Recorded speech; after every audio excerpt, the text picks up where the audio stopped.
What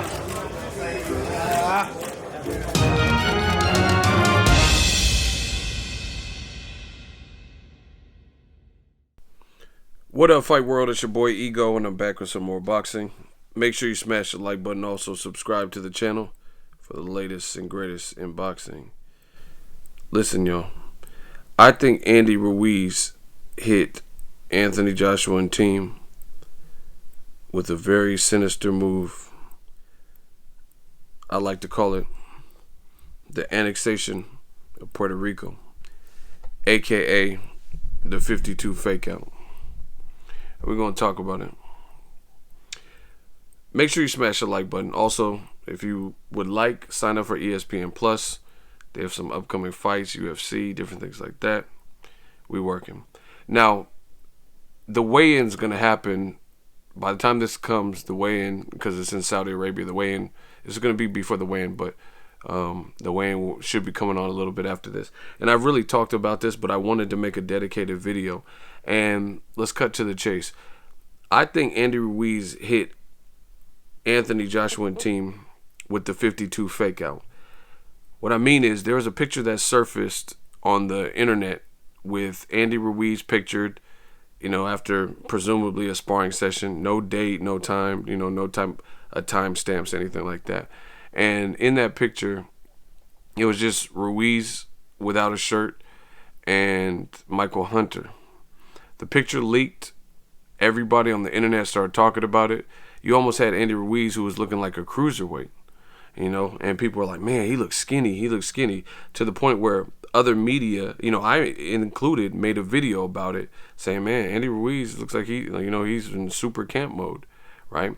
And you had other media who, covering fights, they would get in front of Mike Tyson's and the Freddie Roaches and various people asking about this picture, maybe showing them the picture saying, hey, what do you think? And people like Mike Tyson and Freddie Roach, they said, man, I think Andy Ruiz should kind of stay fat, so to speak, stay portly. Don't lose too much weight. Well, I think that's what he did.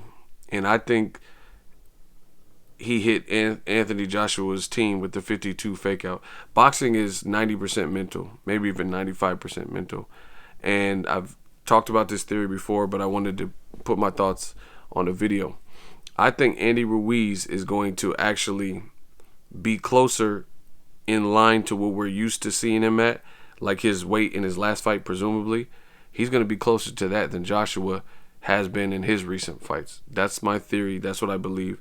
I think this was a leaked picture. I don't know if it's from this training camp even, because Michael Hunter and Andy Ruiz have known each other for a while.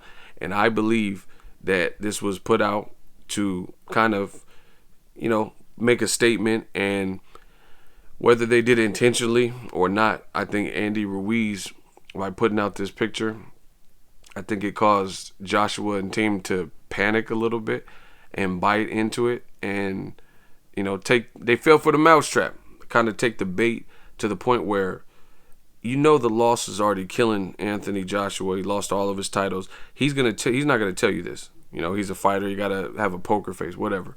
But Joshua's like, no pressure. But there's pressure on him. The whole world knows there's pressure on him. So I think this could have caused Anthony Joshua to possibly overtrain and be worried, because Ruiz, when he was portly and big in the first fight, he was already faster than Anthony Joshua, especially with the hand speed. He looked like he knew what he was doing in there, and, very fluid with his combination shots. So that picture, I think, created kind of like a mind game where Team Ruiz had the people fooled into thinking that they were coming down to this crazy weight, trying to be so much smaller. And in essence, that's kind of what Joshua's team did.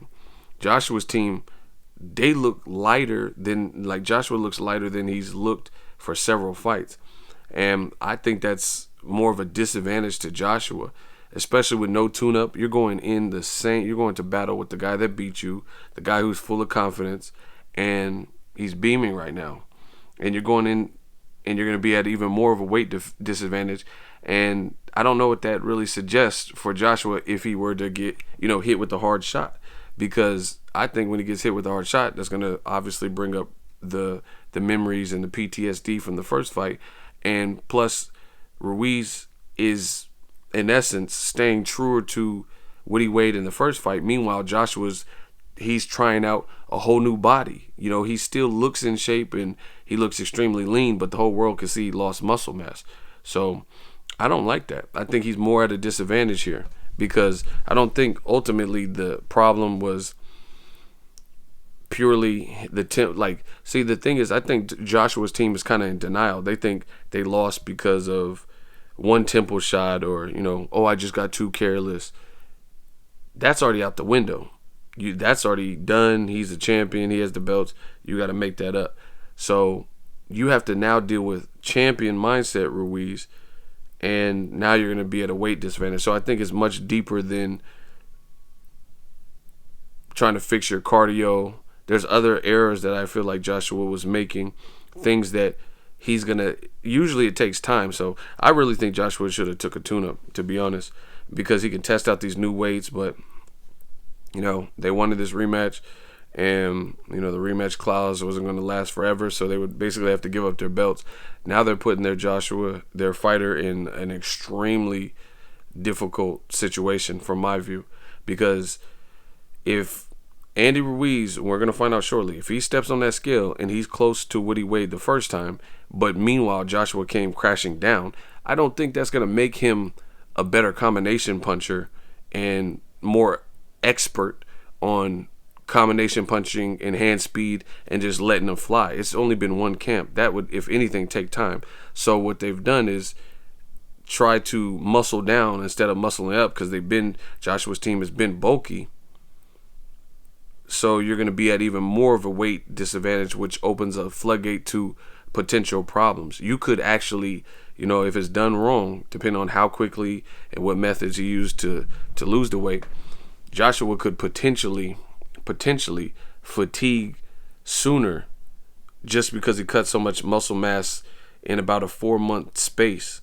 Maybe even overtrained. You could get there and just be completely flat or have lowered punch retention. Like you guys got to look up weight. I'm not gonna have a whole seminar on weight, but just Google it. If you lose weight too quickly, there are potential side effects that one would face. And I don't know. I think Joshua, part of his armor, part of his aura, was the aura of being undefeated, the aura of looking like a bodybuilder, and I think that's part of his confidence. Because the biggest question is this, and I haven't seen anyone answer it when I've posed this, because this theory, I've said this before, but I'm just packaging it up for you in a video.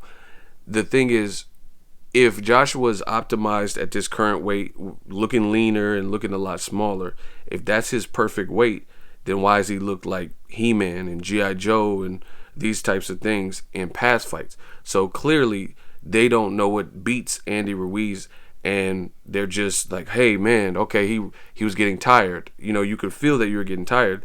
So they're sampling and guesstimating what they could do correctively to fix those problems. But against the same style that beat you, you got to get it right the first time.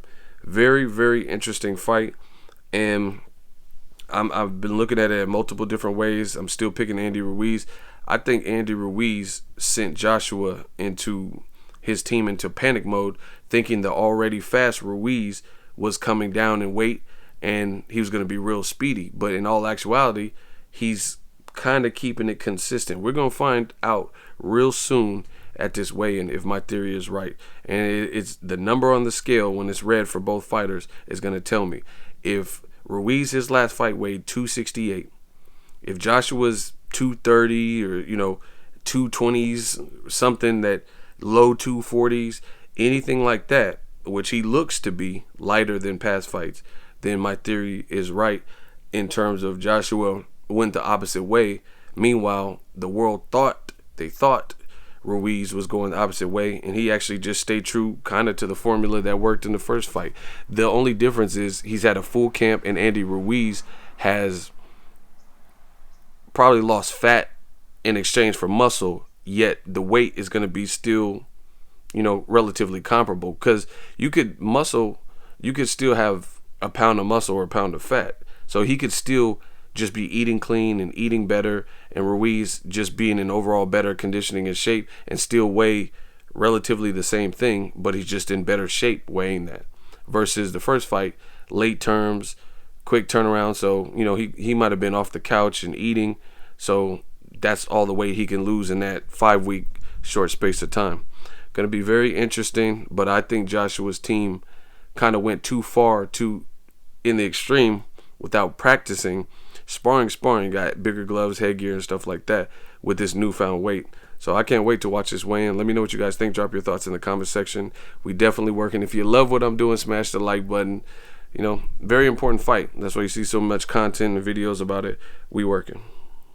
So if you enjoyed this video and want more content like this on the channel, you can show your appreciation by going to the PayPal donate button or the YouTube support button, and you can donate any amount that you feel is equivalent to the value of this video. Much more to come. Thank you guys for your support. Boxing Ego, the future of boxing.